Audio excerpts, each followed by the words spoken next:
Hello everyone, I hope you all are doing great. So आज हम पढ़ेंगे about carbocation. See carbocation is very important. हम इसको reaction mechanism और reaction intermediate में देखते हैं, ठीक है। बेसिकली ऑर्गेनिक केमिस्ट्री में आपको कहीं ना कहीं आपको कार्बोकेटाइन मिल ही जाएगा, ठीक है। तो सबसे इंपॉर्टेंट टॉपिक है ये। तो कार्बोकेटाइन होता क्या है? कार्बोकेटाइन बेसिकली एक इलेक्ट्रॉन डेफिशिएंट स्पीशी होती है, ठीक है। अब हम पढ़ते हैं इसकी प्रॉपर्टीज़। सबसे पहले हमें पता होना चाहिए कि इसका हाइब्रिडाइजेशन क्या होता है, ठीक है। हमें पता है कि इसका हाइब्रिडाइजेशन जो है वो sp2 होता है, ठीक है। sp2 यानी कि एक जिसको आप ट्राइगोनल प्लेनर भी बोलते हैं वो होता है, ठीक है। सेकंड नंबर पे क्या है? इसके पास कोई भी अनपेयर्ड इलेक्ट्रॉन नहीं है, no unpaired electron it have, ठीक है। तो अगर कोई अनपेयर्ड इलेक्ट्रॉन नहीं है तो इसका मतलब ये क्या है? इसका मतलब ये डायमैग्नेटिक है, ठीक है। क्या है ये? डायमैग्नेटिक स्पीशी है। नेक्स्ट थर्ड नंबर पे आता है हमारे पास कि it doesn't have any even one unpaired electron, कोई एक अनपेयर्ड इलेक्ट्रॉन भी नहीं है। तो इसका मतलब ये क्या है? ये ESR इनएक्टिव है, ठीक है। अभी आपका इसका इतना ज़्यादा यूज़ नहीं है +1 +2 में, बट हायर स्टडीज़ में आप स्पेक्ट्रो में पढ़ेंगे तो ESR इनएक्टिव भी पढ़ेंगे, ठीक है। नेक्स्ट है हमारे पास कि इसका जो ऑक्टेट है वो इनकम्प्लीट होता है। ऑक्टेट इनकम्प्लीट होता है। मैंने अभी आपको स्टार्टिंग में बताया ना कि ये एक इलेक्ट्रॉन डेफिशिएंट स्पीशी है। अगर ये इलेक्ट्रॉन डेफिशिएंट स्पीशी है तो इसका मतलब जो इसका ऑक्टेट है वो इनकम्प्लीट है। तो इसका मतलब ये क्या है? ये हाईली रिएक्टिव है, ठीक है। बहुत ज़्यादा रिएक्ट करेगी ये, कभी भी कहीं भी रिएक्ट कर जाती है, ये हाईली रिएक्टिव है। ऑलराइट, चलिए नेक्स्ट पढ़ते हैं हम इसकी जो शेप है। शेप मैंने अभी आपको बता दी sp2 है, और अगर इसकी शेप sp2 है तो शेप क्या हो जाएगी? इसकी शेप हो जाएगी इसकी ट्राइगोनल प्लेनर, ठीक है। अब क्या कर लिया है हमने? इसकी प्रॉपर्टीज पढ़ ली है। बेसिकली हमने पढ़ लिया है कि कार्बोकेटाइन होता क्या है। उसके बाद हम पढ़ेंगे कि कार्बोकेटाइन कितने टाइप्स का होता है, ठीक है। तो चलिए पढ़ते हैं। इसके टाइप देखिए, कार्बोकेटाइन के जो टाइप्स हैं हमारे पास, ये बेसिकली दो टाइप के होते हैं, ठीक है। एक कार्बोकेटाइन होता है क्लासिकल और एक होता है नॉन क्लासिकल, ठीक है।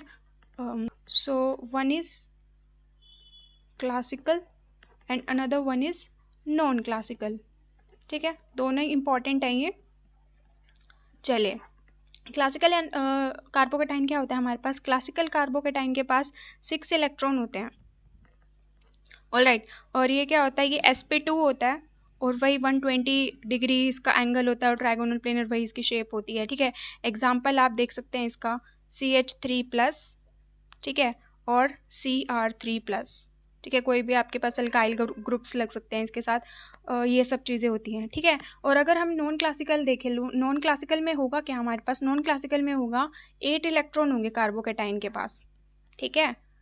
सेकेंड नंबर पे ये बहुत ज़्यादा स्टेबल होगा, ठीक है, हाईली स्टेबल होगा ये। और क्या होगा? ये टेट्राहेड्रल इसकी शेप होगी, इसकी शेप थी ट्राइगोनल प्लेनर। और जो नॉन क्लासिकल कार्बोकेटाइन है, जो नॉन चलिए कुछ एग्जाम्पल करते हैं। सबसे पहले बड़ा बेसिक सा एग्जाम्पल ले लेते हैं हम ले लेते हैं 3 डिग्री कार्बोकेटाइन, उसके बाद लेते हैं 2 डिग्री कार्बोकेटाइन एंड देन ले लेते हैं हम 1 डिग्री कार्बोकेटाइन, ठीक है। ये क्वेश्चन करने से पहले मैं आपको बता दूं कि आप हमेशा जो ऑर्डर होगा वो आप ऑर्डर लेंगे हमेशा, एवरी टाइम आप पहले रेजोनेंस को प्रायोरिटी देंगे, फिर आप हाइपर कंजुगेशन को प्रायोरिटी देंगे, फिर आप देंगे इंडक्टिव इफेक्ट को प्रायोरिटी, ठीक है। कभी भी ऐसा नहीं करना कि इंडक्टिव इफेक्ट को आप प्रायोरिटी दे पहले हाइपर कंजुगेशन से, क्योंकि हाइपर कंजुगेशन एक वीक इफेक्ट है, ठीक है।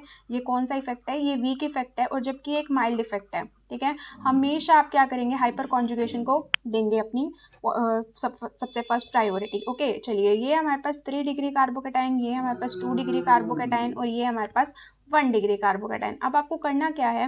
देखिए, अब मैंने आपको बताया कि पहले आपको हाइपर कॉन्जुगेशन को देना है, ठीक है। आप CH3 को नहीं, पहले मतलब CH3 का इंडक्टिव इफेक्ट देखने से भी पहले आप हाइपर कॉन्जुगेशन देखेंगे। अब यहाँ पे हमारे पास कितने अल्फा एच है? देखिए 3 यहाँ पर अल्फा एच है, 3 यहाँ पर और 3 यहाँ पर, तो टोटल हमारे पास कितने एच है? 9 अल्फा एच है, ठीक है। यहाँ पे कितने अल्फा एच हैं? 6 अल्फा एच हैं, और यहाँ पर कितने एच हैं? 3 अल्फा एच है। अब जितना ज़्यादा अल्फा एच होगा उतनी ही ज़्यादा कार्बोकेटाइन की स्टेबिलिटी होगी, ठीक है। मान लीजिए मैंने इसको नंबर दे दिया A, B एंड C, ठीक है। तो सबसे ज़्यादा स्टेबिलिटी किसकी हो जाएगी? A की हो जाएगी, फिर B की हो जाएगी, और फिर C। चलिए नेक्स्ट क्वेश्चन करते हैं। नेक्स्ट क्वेश्चन में हमारे पास है कुछ इस तरीके से, या so we are having something like this, ठीक है। तो अब आपको ये दे दिया, यहाँ पे 2 डिग्री कार्बोकेटाइन दे दिया, यहाँ पर भी आपको 2 डिग्री कार्बोकेटाइन दे दिया है, ठीक है। अब देखिए इसमें करना क्या है। सबसे पहले जैसे मैंने आपको बताया कि आपको प्रायोरिटाइज करना है रेजोनेंस को, फिर हाइपर कॉन्जुगेशन को, और फिर इंडक्टिव इफेक्ट को करना है, ठीक है। तो इसमें देखिए, इसमें ये जो रेजोनेंस दिखा सकता है, ठीक है, ये बॉन्ड है जो डबल बॉन्ड है वो यहाँ पर शिफ्ट हो सकता है, तो ये क्या दिखा रहा है, ये प्लस आर इफेक्ट दिखा रहा है, ठीक है। यहाँ पर अब आपको इन दोनों को किसके बेस पे करना है, बच्चे गलती करते हैं समटाइम्स कि वो इंडक्टिव इफेक्ट को देख लेते हैं, जबकि हमें यहाँ पे हाइपर कॉन्जुगेशन इफेक्ट को देखना है, ठीक है। अगर मैं अपने अकॉर्डिंग अल्फा एच देखूँ यानी हाइपर कॉन्जुगेशन देखूँ, तो मेरे पास यहाँ पे 5 अल्फा एच है, ठीक है, और मुझे यहाँ पर कितने अल्फा एच दिख रहे हैं, मुझे यहाँ पे 6 अल्फा एच दिख रहे हैं, ठीक है। अगर मैं इनको प्रायोरिटाइज करूँ तो मेरे पास क्या था, मैंने आपको बताया कि आपको रेजोनेंस को फर्स्ट नंबर देना है, तो यानी आपको ए को फर्स्ट नंबर देना है। उनके अकॉर्डिंग इन पे हाइपर कॉन्जुगेशन क्या है, ये 6 अल्फा एच है, तो ये सी को प्रायोरिटाइज करेंगे और फिर हम बी को प्रायोरिटाइज करेंगे, ठीक है, तरीके से। या तो आपको एक दे दिया है बेंजाइलिक सिस्टम दे दिया है, यानी बेंजाइलिक कार्बोकैटायन आपको दे दिया है यहाँ पे, ठीक है, और आपको दे दिया है एक 3 डिग्री कार्बोकैटायन, ठीक है। अब आप कहेंगे कि मैम ये हम इसको प्रायोरिटाइज करेंगे, लाइक अगर हमारे पास ये ए है और ये बी है, तो आप क्या करेंगे कि ए को प्रायोरिटाइज कर देंगे, लेकिन ऐसा नहीं है, आप ए को प्रायोरिटाइज नहीं कर सकते, ये एक्सेप्शनल केसेस है, ठीक है। इसको ध्यान से याद रखिएगा कि इसमें क्या होगा, आपका जो आंसर होगा वो क्या होगा कि B will be more stable, ठीक है। 3 डिग्री कार्बोकैटायन आपको कहीं भी दिखे तो हमेशा उसको सेट कर दो, वही आपका आंसर होगा। मैं आपको एक रिएक्शन भी करके दिखा देती हूँ। सपोज हम क्या करेंगे, सबसे पहले लेते हैं addition of unsaturated compound. Okay, so we are having example like this CCH3, या सो कुछ इस तरीके का एग्जांपल है कि हमने इसमें अनसैचुरेटेड कंपाउंड ले लिया है, ठीक है, और हमारे पास है एक 3 degree carbocation, 3 degree carbocation we are having.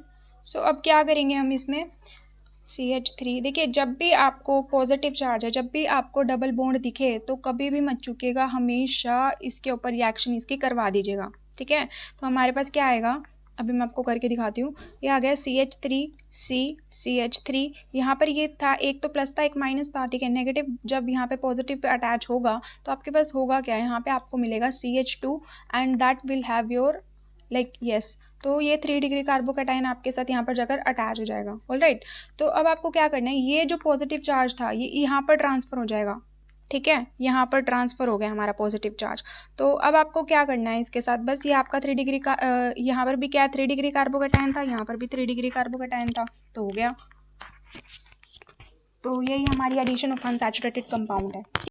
तो बेसिकली मेरे कहने का मतलब ये है कि जब तक आपको स्टेबिलिटी नहीं मिलती कार्बोकैटायन की, तब तक आपको वो ट्रांसफ़र कराते रहना है, ठीक है। कुछ एग्जांपल लेते हैं ऐसा जो जिसमें हम ट्रांसफ़र करेंगे इसकी, या सो ये कुछ एग्जांपल है हमारे पास CH2Cl, एंड हमारे पास कोई भी नॉन न्यूक्लियोफिलिक सिस्टम दिया हुआ है, नॉन न्यूक्लियोफिलिक मीडियम आपको दे दिया है, SbF5 दे दिया, एसिड दे दिया, मतलब आपको स्ट्रॉन्ग एसिड दे दिया, ठीक है, साथ में दे दिया SO2 और आपको 60 डिग्री टेम्परेचर दे दिया है, इसका -60 डिग्री टेम्परेचर दिया है, ठीक है।